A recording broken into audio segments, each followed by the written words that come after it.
नमस्कार, जय भवानी दोस्तों। स्वागत है आपका फिर से आपके अपने YouTube चैनल एम्बिशन क्लासेस 2019 में।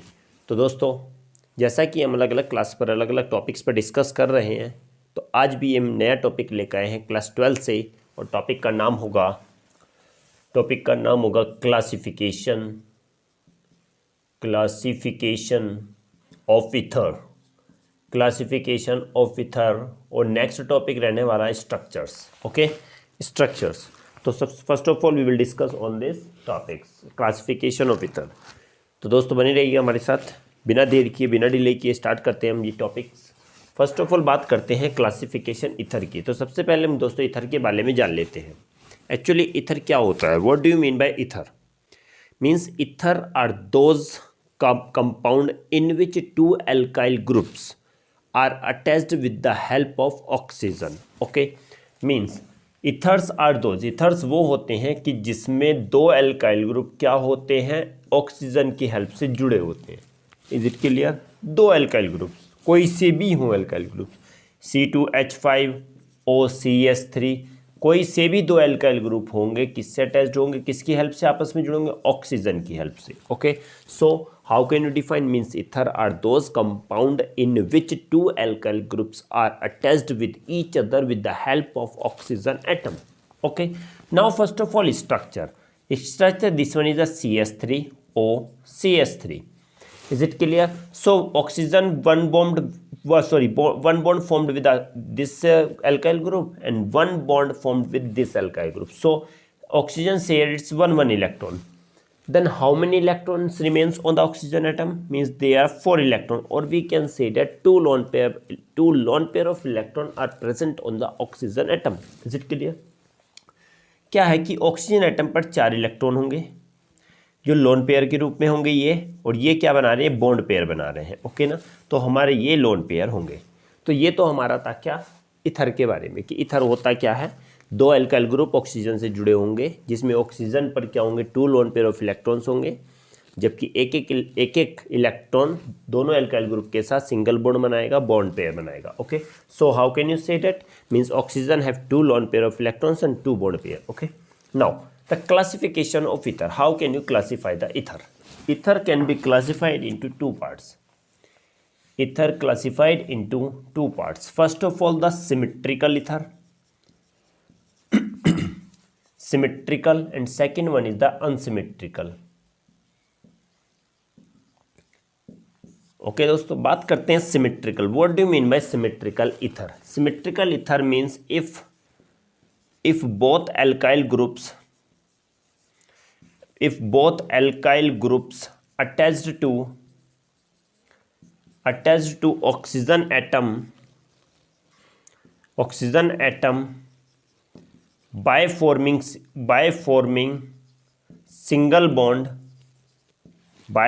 single bonds are same। हमने कहा गया कि क्या होंगे, जब दोनों एल्काइल ग्रुप जो ऑक्सीजन एटम से दोनों एल्काइल ग्रुप जब जुड़े हैं, और ये वो दोनों alkyl attach to the oxygen by forming single bond से बना के जो जुड़े हैं, जब क्या होते हैं, सेम होते हैं। If both alkyl groups are attached to the oxygen atom, then such type of ether known as the symmetrical ether। दोनों एल्काइल ग्रुप अगर सेम होंगे तो इस टाइप का ईथर क्या कहलाएगा? This one is the symmetrical ether.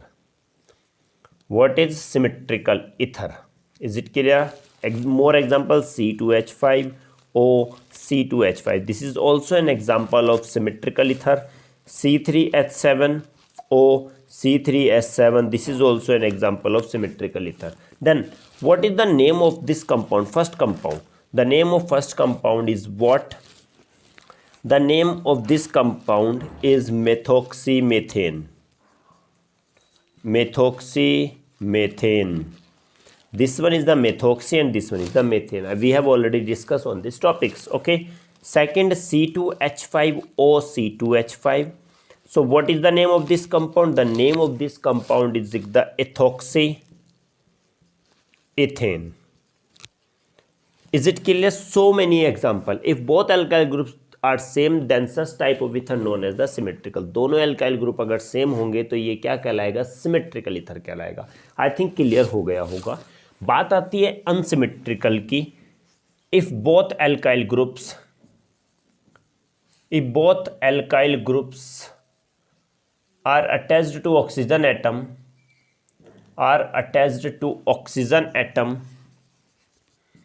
oxygen atoms are different। जब दोनों ग्रुप क्या होते हैं, डिफरेंट होते हैं, तो वो क्या कहलाता है, वो कहलाता है unsymmetrical ether. For an example C2H5OCH3 CH3O C2H5। Is it clear? दोनों डिफरेंट है, ये अलग है, ये अलग है, ये अलग है, ये अलग है। देखेंगे अगर बात करेंगे पहले में तो ये वाला भी अलग है, ये इसमें 2 कार्बन है, इसमें 1 कार्बन है। This one is the what, methoxy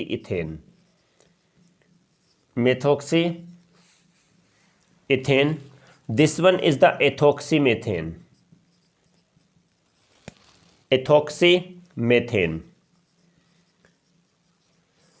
okay. समझ लेना क्या है, जब दोनों मिथ इथ अगर दोनों अलग आएंगे, मिथ इथ दोनों अलग अलग, इथ अलग होता है, मिथ अलग होता है, तो ये किसका एग्जाम्पल होगा, these are the example of unsymmetrical. जब क्या आएंगे देखो, इथ मिथ दोनों मिथ इथ प्रोप ब्यूट अगर ऐसे आएंगे तो ये क्या आएगा, सिमेट्रिकल। दोनों डिफरेंट नेम होंगे तो क्या नाम आएगा, अनसिमेट्रिकल। क्यों? क्योंकि दोनों एल्काइल ग्रुप्स क्या है, डिफरेंट है। अगर दोनों एल्काइल ग्रुप डिफरेंट होते हैं then such type of ether known as the unsymmetrical ether. Okay दोस्तों, आई थिंक समझ गए होंगे। चाहो तो आप स्क्रीनशॉट भी ले सकते हो और चैनल को शेयर लाइक करना ना भूले दोस्तों, साथ साथ में भी करते रहें, दोस्तों को भी शेयर करते रहें चैनल। ओके, तो दोस्तों बात करते हैं अब नेक्स्ट की। ये क्लासिफिकेशन छोटा सा क्लासिफिकेशन था, इतना बड़ा ही नहीं था। अब बात करेंगे हम दोस्तों स्ट्रक्चर के बारे में। किसके बारे में? स्ट्रक्चर के बारे में बात करेंगे। ओके चलो, first one is the what, structure of alcohol. दोस्तों एग्जाम में भी बहुत ज़्यादा पूछा जाता है, स्ट्रक्चर सिर्फ डायरेक्टली नहीं आता, इसके बेसिस पर क्वेश्चन आ जाते हैं। मीन्स फर्स्ट ऑफ ऑल बात करेंगे इन एल्कोहल, तो दोस्तों बताएंगे आपकी एल्कोहल में किस टाइप का हाइब्रिडाइजेशन होता है। C और OH के बीच में, COH के बीच में होता है sp3। हम पहले बताया था अगर एल्काइल ग्रुप की बात आ रही है तो क्या होगा, sp3 होगा। और एराइल की बात आ रही है तो ये फिनोल की बात आई है। किसकी बात आई है, फिनोल। और फिनाइल में कौन सा होता है, sp2 हाइब्रिडाइज कार्बन एटम होता है। Okay clear? एल्काइल में क्या होगा, sp3, और एराइल अगर बेंजीन स्ट्रक्चर है तो sp2 हाइब्रिडाइज होगा। ओके बात करते हैं in alcohol the OH group is attached to the sp3 hybridized carbon atom। Okay बात करते हैं एल्कोहल के अंदर, जैसे कि CH3OH, this is the methanol. Okay दोस्तों, दिस इज द मेथनॉल। सो अगर स्ट्रक्चर ड्रॉ करते हैं, this one OH and H और H, कार्बन डायरेक्टली अटैच किसके साथ, OH डायरेक्टली अटैच है कार्बन के साथ। और कौन से कार्बन के साथ, which is sp3 hybridised.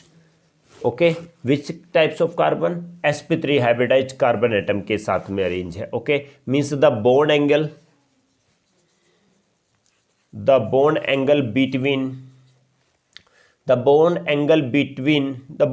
in alcohols is slightly less than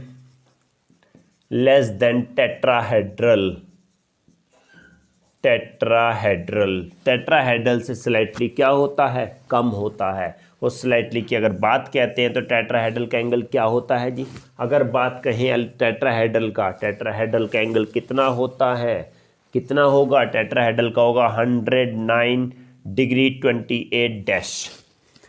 this is the tetrahedral angle. Tetrahedral के अंदर ये एंगल होता है, CH4 की बात आती है। ओके जब OH ग्रुप उस पर अटैक करेगा तो this one is the what, simply क्या हो जाएगा, ये इस टाइप से हो जाएगा, दिस वन OH। ओके ये OH हो जाएगा, इसमें ये एंगल बनेगा, ये स्लाइटली ये कितना बनेगा, इधर का एंगल ये कितना बनेगा, 109 बनेगा।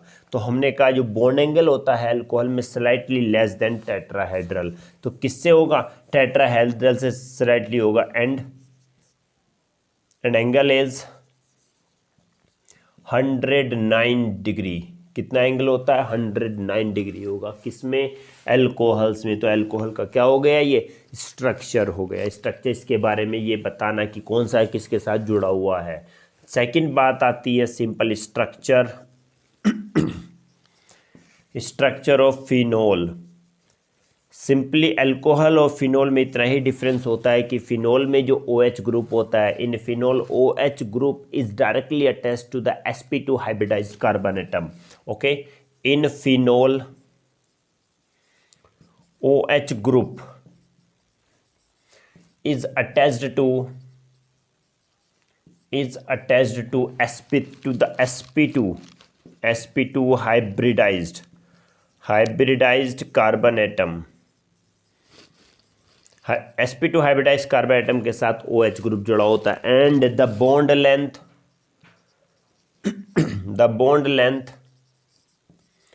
is slightly less than methanol, less than the bond length of methanol। ध्यान रखना किससे, इसकी जो बॉन्ड एंगल, सबसे पहली बात फिनोल में OH ग्रुप जो अटैच्ड होगा वो sp2 हाइब्रिडाइज्ड कार्बन एटम के साथ अटैच्ड होता है। बात करें बॉन्ड लेंथ की तो किससे कम होती है, मेथनॉल की बॉन्ड लेंथ से कम होती है। The bond angle in phenol between CCO is 119 degree 25 dash. कितना होता है, 119.25 डिग्री, इतना डिग्री होता है दोस्तों, ध्यान रखना। ओके, और वी कैन से आगे भी लिख सकते हैं, इसमें 13 डैश करके होता है। ओके, तो बात करते हैं बॉन्ड एंगल, एंगल तो भूल ही गए हम इसमें। बॉन्ड एंगल इन फिनोल के अंदर जो बॉन्ड एंगल होता है वो बिटवीन C और CCO के बीच में कितना होगा, इज 119.25 डिग्री एंड 13 डैश होता है। तो दोस्तों आई होप कि समझ में आ रहा होगा कि फिनोल में क्या होगा, sp3 के साथ अटैच्ड होगा, बॉन्ड एंगल अल्कोहल में टेट्राहेड्रल से कम होगा और कितना होगा, 109। बात आती है फिनोल में, तो फिनोल में OH ग्रुप sp2 हाइब्रिडाइज्ड के साथ जुड़ा होता है। बॉन्ड लेंथ जो होती है slightly less than the bond length of methanol. Third one is the bond angle in phenol between CCO is the what, 119.25 degree and 13 dash. Okay, चाहो तो आप स्क्रीनशॉट भी ले सकते हैं। Okay, now structure of ether. Structure of ether,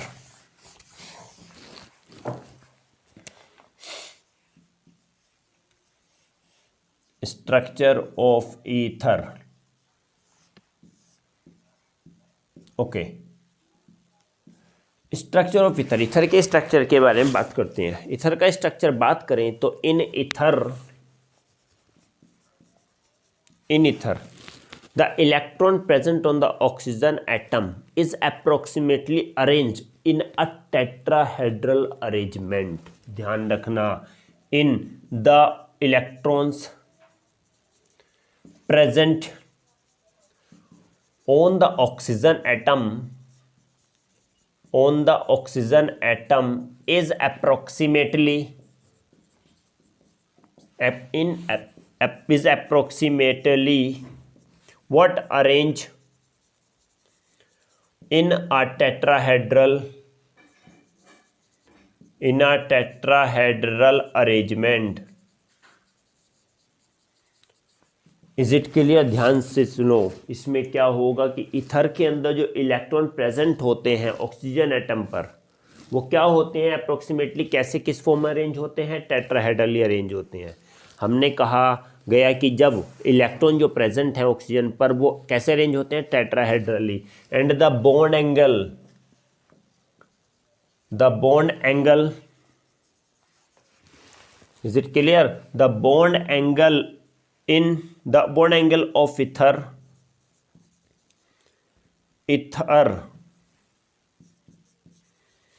is slightly greater than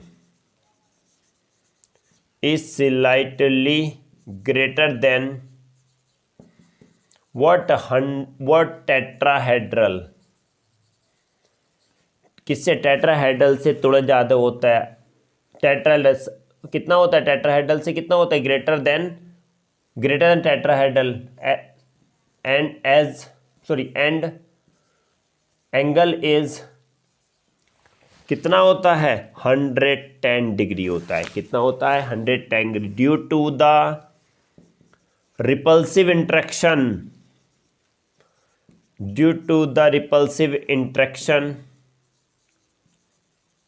between two bulky alkyl groups। ये बहुत ही important चीज़ है, ध्यान रखना दोस्तों। इसमें हमने कहा गया ईथर के अंदर जो इलेक्ट्रॉन्स होंगे, किस पर? ऑक्सीजन एटम पर जो इलेक्ट्रॉन प्रेजेंट होते हैं वो अप्रोक्सीमेटली कैसे अरेंज कर लेते हैं? कैसा स्ट्रक्चर अरेंजमेंट? टेट्राहेड्रल। बात आती है बॉन्ड एंगल की, तो ईथर के अंदर जो बॉन्ड एंगल होता है थोड़ा सा ज़्यादा होता है टेट्राहेड्रल से। टेट्राहेड्रल का 109.28 डैश होता था, इसमें 110 हो जाएगा, स्लाइटली ग्रेटर हो जाएगा। ठीक है, ये किसकी वजह से होता है? क्योंकि जो बल्कि ग्रुप्स होते हैं ईथर में, दोनों और जो ग्रुप लगेंगे, अल्काइल ग्रुप होंगे, उन पर क्या होता है? उनमें क्या होता है? रिपल्सिव इंट्रैक्शन होता है। Is it clear? इनमें क्या होता है? Repulsive interaction. इसी वजह से इनका क्या हो जाता है? इनका बॉन्ड एंगल थोड़ा सा बढ़ जाता है। और कितना हो जाता है? 110 हो जाता है। चाहो तो दोस्तों स्क्रीनशॉट भी ले सकते हो।